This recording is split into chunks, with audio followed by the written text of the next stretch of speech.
Good morning. I'm glad. Thank you for getting up the agenda. I trust everyone had a great weekend, got some relaxation, some rest. That's good. So we don't have a notarization emergency order update. It's a little disappointing. From what I understand, it's still imminent. Today, I thought what we'd share are the clarification requests that we forwarded to the judicial branch. I wanted to let you know that pursuant to Chief Softly's request, we've been forwarding those questions and concerns to Amy Quinlan, the Director of Communications for the judicial branch. And that was requested by Chief Softly because a lot of the questions started having some specific fact scenarios, and she didn't want to create a conflict of interest.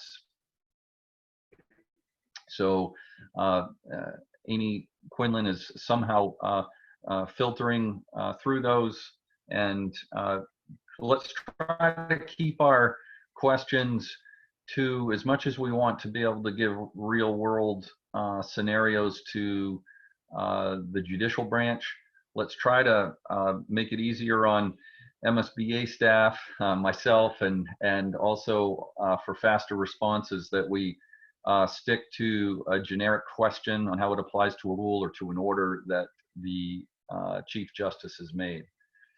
So I just wanted to share with you some of what we have shared with the court, and we shared 3 times over this weekend. So I'm going to go kind of backwards in chronological order. One of them's kind of easy, but can show you just how this virus COVID-19 is affecting everyone. So we received a question from a person that's passed the bar exam and wants to be admitted to the Maine bar. He says, the only step that remains for me is to be licensed to practice law in Maine as a swearing-in ceremony in the presence of a sponsor. I can't tell from the judicial branch orders what we're doing to swear people in. And so we forwarded that request to the judicial branch. Then we had a question about, and most of the concerns that we've had come in to have been related to family cases, which I can see, of all the cases that can probably be pushed off, family cases are probably the least capable of being pushed off. I had alluded to how we were handling like a case that I'm working with in Portland. We have a pending divorce, an uncontested divorce, and we're going to use a referee to finalize that divorce and send it into the courts for their signing, so that we can avoid having to personally appear in front of a judge.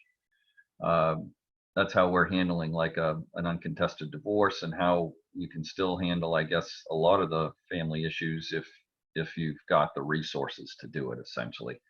But the questions we've been forwarding are simply, hey, can we get telephone discovery conferences? Can we keep moving things along? Can we do, trial management conferences? Can we, orally argue motions over the phone? We pushed that along Sunday. And that was sort of the gist of 2 of the questions that were forwarded along on Sunday. Then on Friday, we forwarded a concern about how someone was denied an ex parte motion to create some sort of injunctive relief, or at least an order uh, requiring someone to stay in the country who wanted to flee the United States with a child that was already subject to a contact order between two parents, and that the emergency motion process we have may be inadequate if judges don't have a firm um, and consistent process of applying um, standards that rise to the level of an emergency motion hearing. So we forwarded that. Then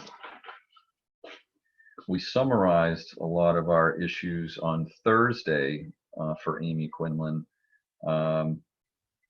And primarily those issues have related to the interpretation of notices of appeal and Rule 59 motions, and what the deadlines are for notices of appeal. One of the questions was, are we going to do anything about staying or pushing out statute of limitations dates so that clients have the opportunity to talk to attorneys before they file suit. Then we forwarded a request to have somehow a digital signature mechanism, or a change in the requirement of an attorney being the original signer of motions or documents with wet signatures that go to the court. So there was a request to change that. And then there was a request about courthouse safety, that someone had been to a courthouse for, I think it was protection from abuse hearings, and those hearings and the people that were there were sort of all still corralled in halls / the court room, and weren't maintaining 6-foot spacing. So that was a potential issue too that we thought courts needed to address across the board. So those questions were pushed up. That's just sort of a general outlay of what they were, and we're hoping to get a response from Amy Quinlan soon, which we pushed something out to her this morning to see when the judicial branch would be coming out with some responses. We did speak with Amy on Monday last week, and she had indicated at that time she expected judicial responses to come out on Thursday or Friday last week, and that hasn't happened yet. Okay, on the business side. Dad, can I jump in here? This Sure. is Julie Finn. Oh yes, Julie, thank you. I know you work with Amy. Yes. Yes, and so I am monitoring most of these 11:15 calls on behalf of the judicial branch. And thank you. Yeah, we're working very hard on the answers to those questions. I can't tell you exactly when they'll be coming out, but soon. But I can tell you that on the courthouse safety question, that has been addressed at all courthouses. There were a couple situations early on before the social distancing measures had been completely implemented by the marshals, but it is my understanding that that has now changed. And like you see in stores, there's tape on the floor. Marshals are actively separating groups that need to be separated. Only 10 people are allowed into courtrooms at one time, and there's signs posted about all of this. So I do believe that situation has been resolved. Excellent. Thank you, Julie. Yeah, you're welcome. So I want to just jump to the business side of things right now. Again, communication and communication and communication is going to be what keeps your business going and keeps your clients from feeling like they're not being attended to. So please keep that up, and please keep up your communication with us too. We really appreciate all the feedback, and we're trying to channel it and get some answers as quickly as possible. The SBA loans related to the CARES Act, the Paycheck Protection Program, I believe it's called, the PPP. I'm curious if anyone has any feedback on looking into applying for SAME. I know that it was in the news on Saturday that the first day, Friday, when the application pipeline opened, that a lot of the major banks weren't prepared yet to take on those applications. So if there's any feedback from that, let me know. I know that Camden National Bank in particular said that they were ready to go and handle any applications. So remember, it's from what I'm told and from what I've heard from other attorneys, it's if you're going to make an application, you want to go through your existing bank. Those are the guys that are going to be able to help you the most. So you actually want to channel these applications, not through a website at the SBA, but through your bank. So where are we on time? Let's see. So on the personal side, I wanted to let you know that I've told you about who I've been being thankful for, and utilizing the tips in the gratitude article that Bill Nugent put together in our last in the Maine Bar Journal that was issued just last month. And I've started trying this since last Monday, and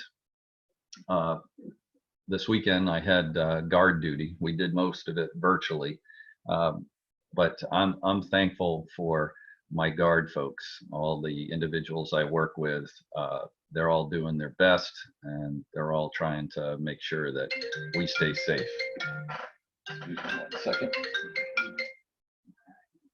So I mentioned also 6 things that are important in keeping us the best people that we can be. And that was sleep, exercise, diet, hydration, keeping up your relationships, and setting your work tempo.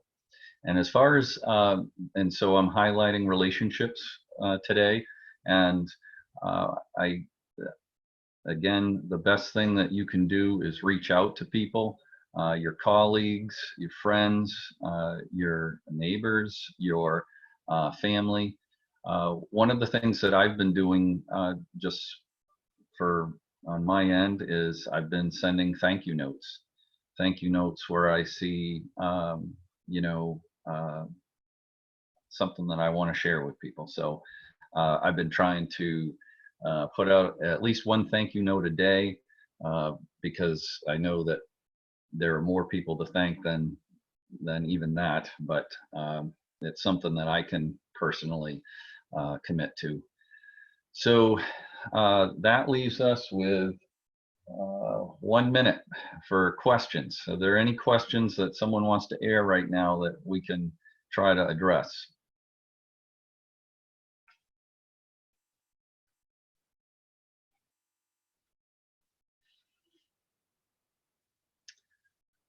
None? All right. Well, please, I didn't look in sharing. Did we have any, no chat sharing this time either? Okay. So that's good. We can finish on time. Please email any questions you might have. Like I said, the last time that we got feedback on the notarization, the remote notarization issue was when we heard the Attorney General was finalizing language for it. So maybe we'll hear something today. Thank you, everyone. And thank you, Angela. Thank you, Ted.